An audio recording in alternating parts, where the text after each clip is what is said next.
Custo de vida, emprego e desemprego, cesta básica, tarifas públicas, salário mínimo. Agora, na Brasil Atual, a análise do DIEESE.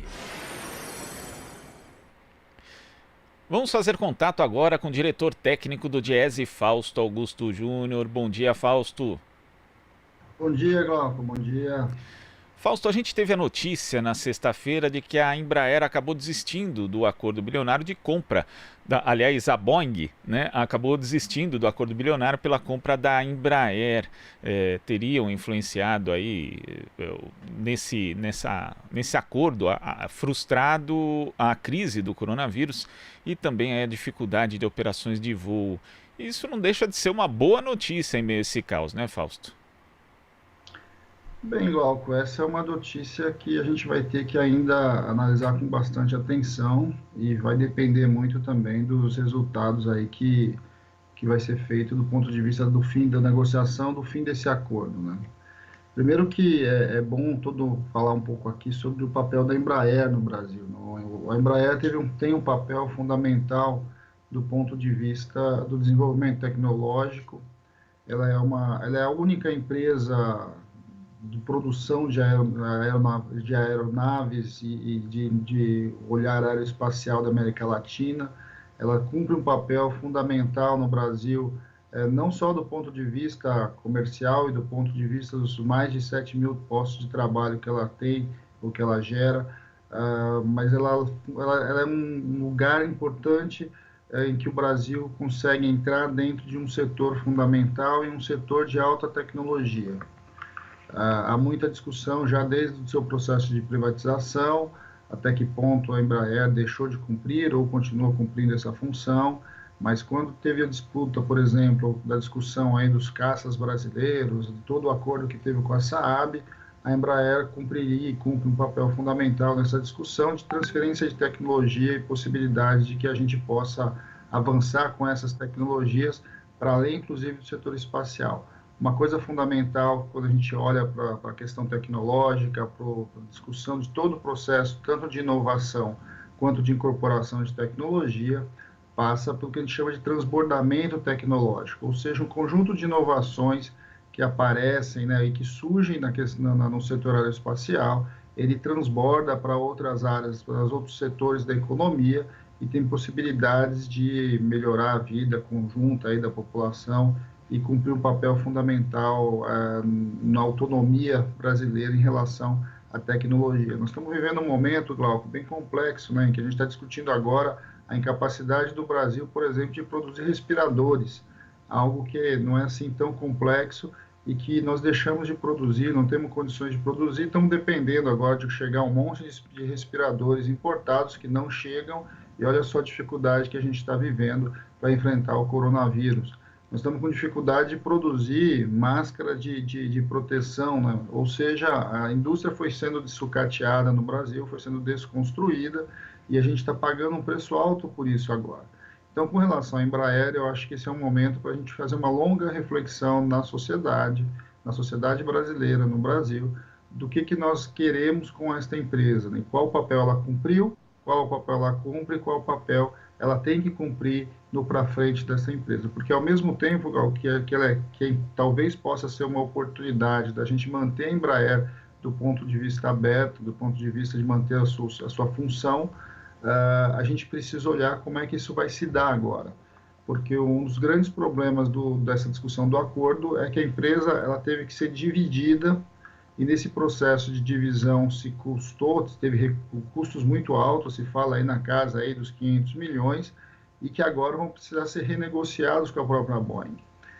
E por fim, só para a gente debater um pouquinho, é bom a gente entender então o que significa esta lógica das grandes corporações, em que se ao mesmo tempo a Embraer é fundamental para o país, ela sempre cumpriu um papel importante para o país, como a gente vê, para o caso da Boeing, para o caso de uma grande corporação global, ela é simplesmente um negócio. E sendo simplesmente um negócio, em momentos importantes, se ela tiver possibilidade de gerar lucro, a empresa incorpora, e se houver um momento em que essa empresa não seja necessária, ou seja, que dê algum prejuízo, a companhia global vai simplesmente pode fechar. Então, assim, a importância que a gente tem do ponto de vista nacional, uma empresa como a Embraer, é importante que a gente olhe como é que essas grandes corporações simplesmente as colocam num momento aí de pouca, simplesmente fazendo parte do seu portfólio e que, a depender dos seus interesses, ela inclusive abre, fecha, vende e pouco importa o seu papel para aquele país, como é o nosso caso aqui no Brasil. E não só, né, Fausto, tem essa discussão em relação, por exemplo, à importância da tecnologia aeroespacial para o país e para, inclusive, para a própria soberania do país, como a pandemia do coronavírus, ela deixa evidente que ficar na dependência da ciência e tecnologia de outros países é um tiro no pé para qualquer um, né, Fausto? Bem, isso é que a gente já está percebendo, tem conversado, tem falado. É óbvio que a gente está numa realidade hoje em que a globalização ela está posta, mas em que a gente vai percebendo em que neste momento do capitalismo, aí, neste momento em que a ciência, né, que o conhecimento, que toda essa lógica aí dos novos negócios vinculados ao conhecimento são fundamentais, ah, você simplesmente abrir mão de uma empresa como a Embraer é no mínimo um absurdo. A grande discussão que nós temos hoje, para frente, inclusive no pós-coronavírus, é que os países que conseguirem desenvolver tecnologia, que conseguirem transformar a tecnologia em produtos efetivos, que conseguirem fazer essa vinculação entre a universidade, entre a ciência e a geração de produtos, estão em um patamar diferente do ponto de vista da disputa global. Você ter uma empresa como a Embraer, ela é fundamental para a gente conseguir fazer umas disputas em diversos setores que estão colocados nessa discussão aí de produção do conhecimento. Ao mesmo tempo, Glauco, um dos grandes desafios que a gente vai ter agora é, de fato, ver como é que a gente vai aterrissar essa empresa. Porque, do ponto de vista da renegociação, nós estamos falando aí de mais de um ano de negociação, não é isso? E isso significa uma série de, não só uma série de custos do ponto de vista da partida da empresa, mas também uma série de projetos e de produtos que a Embraer deixou de formular ao longo desse período, uma vez que com essa história de fusão, com essa história de compra da Boeing, uma parte dos centros de decisão, inclusive, tenderiam a ir para os Estados Unidos. Agora, nós vamos ter que discutir com a sociedade e, em especial, pressionar o Estado até que ponto e que investimento nós vamos conseguir para que essa empresa simplesmente, no final desse negócio, ela não quebre. Se a gente deixar ela ao sabor do mercado, se deixar ela ao sabor do fim dos negócios, um grande risco do ponto de vista da empresa é que ela, sem projeto, ela sem investimento, ela acabe por sucumbir. E aí a gente pode perder muito do que está lá, inclusive mais de 7 mil postos de trabalho que a gente precisa, que estão girando em torno do negócio da Embraer. Então, assim, nós estamos naqueles momentos, no meio de uma crise pandêmica, no meio de uma crise política que nós estamos vivendo no país, e muito provavelmente já entrando numa enorme crise econômica, nós vamos ter que encontrar saídas para esta empresa. Saídas por quê? Porque é fundamental que ela continue nacional, que ela continue no território nacional e que ela continue existindo.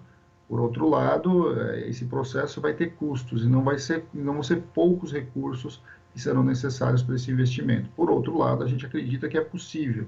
É possível por quê? Porque a Embraer detém um conjunto de trabalhadores muito qualificados, ela detém a possibilidade de construção e constituição de projetos muito interessantes que vão estar de acordo aí com essa nova disputa que vai surgindo no mundo contemporâneo, e a gente precisa viabilizar que a aterrissagem dessa empresa agora, essa nova forma que ela vai se estabelecer a partir da não conclusão do negócio com a Boeing, se recoloque.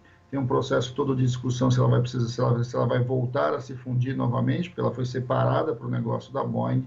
Neste processo de reorganização e reunificação dela, a gente precisa incorporar a possibilidade de recursos parceiros e, ao mesmo tempo, a possibilidade de gerar novos negócios. A discussão sobre a sua reestatização é algo que está colocada, seja uma reestatização tradicional, seja uma reestatização por compra dos ativos da própria empresa por fundos nacionais e principalmente por fundos vinculados à União, se utilizando do BNDES, se utilizando de outros fundos derivados ali de estatais. é um momento importante para a gente pensar e para a gente colocar a discussão. Eu acho que a discussão colocada em relação à Embraer é totalmente ligada, está vinculada ao que nós estamos vivendo hoje, a necessidade que o Brasil tem de manter seus núcleos de produção de tecnologia, de manter as suas possibilidades de ter alguma independência na geração de valor e na geração e na criação de novos produtos, e de como esses produtos, né, de como essa tecnologia toda, ela tem que ser derramada para o conjunto da sociedade, ela tem que ser aproveitada em outros setores, como, por exemplo, o que nós estamos vendo agora no setor de saúde, na qual nós carecemos aí de uma tecnologia relativamente simples e que a gente está pagando o preço por não ter desenvolvido ela aqui no país, ou pelo menos ter construído mecanismos de um conjunto maior de empresas que fosse capaz de produzir respiradores e produzir máquinas. Só para concluir, Fausto, porque você tocou nessa questão da reestatização, a gente sabe aí que os trabalhadores e muitos especialistas alertaram que esse seria um acordo lesivo para a própria empresa e, em grande medida, também para o país. Agora a gente tem um acordo frustrado, como você falou, a Boeing simplesmente faz o que quer, trata como se fosse um negócio comum, né, e simplesmente depois rejeita, e agora tem esse pepino na prática que vai precisar, sim, de ajuda do Estado em certa medida. Se vai precisar, a reestatização de fato é um assunto que se coloca de forma mais forte nesse contexto, Fausto? Ela está colocada, Glauco. O primeiro movimento que nós temos que pensar tem uma disputa jurídica agora colocada. A Embraer consumiu recursos importantes, inclusive para sua continuidade, no processo de separação e no processo de negócio com a Boeing. Então, tem uma discussão global que significa que a Boeing tem que ressarcir este negócio, uma vez que ela abriu mão do negócio agora em meio à sua crise. A crise da Boeing é um problema da Boeing, né? O acordo que está sendo colocado significa que a Boeing agora precisa ressarcir a Embraer do ponto de vista de quase $500 milhão ali que foi investido. Acho que deve ter uma multa, imagino que vai ter uma grande disputa judicial em função do fim do negócio. Então, esse é o primeiro movimento. O segundo movimento neste processo jurídico que historicamente leva muito tempo, você precisa garantir os empregos e precisa garantir que a engenharia, que todo esse conhecimento da Embraer continue, que sobreviva a esse processo. A pior coisa que a gente pode viver é um fim de processo como esse e, ao mesmo tempo, uma desestruturação da empresa. Então, você precisa de uma reorganização do projeto, e essa reorganização do projeto tem que levar ao desenvolvimento de novos produtos, ao desenvolvimento de mecanismos de mercado que possibilite que a empresa continue existindo. Nessa reorganização dela, o Estado vai cumprir um enorme papel porque só ele hoje teria condições de colocar recursos para que a empresa continuasse produzindo e desenvolvendo tecnologia. Como é que isso vai se dar?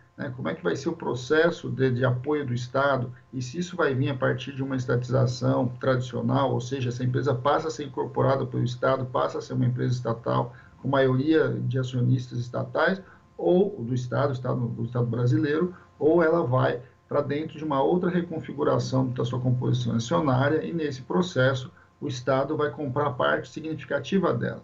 É muito mais provável que seja isso que aconteça, ou seja, que, por exemplo, o BNDES Par, ou seja, essa parcela do BNDES readquire partes importantes do número de ações dela ou algum outro fundo público nacional. Eu acho que isso está colocado como necessário, está colocado como possibilidade. Como isso vai se dar, vai depender muito do processo que vai assistir e vai depender muito também agora das opções que o Estado vai estar ali. O que nos preocupa muito é que o atual governo, a atual forma de gerir este governo, a forma de olhar para com o governo, não indica que esse governo tem lá muito apreço pela ciência, pela tecnologia e pelas estruturas que produzem no nosso país, visto que o governo tem feito com as universidades.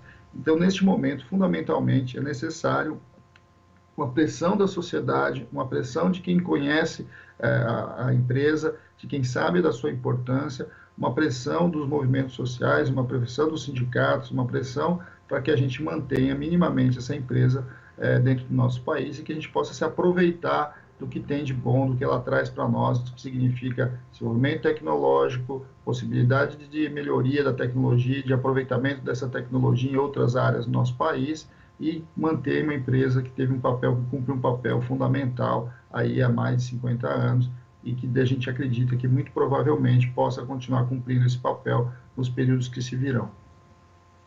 Tá certo, Fausto. Muito obrigado pela sua participação e até amanhã. Até amanhã, Glauco. Até a próxima. Até. Conversamos aqui com o diretor técnico do Diese, Fausto Augusto Júnior. Você está ouvindo Jornal Brasil Atual. As notícias que os outros não dão.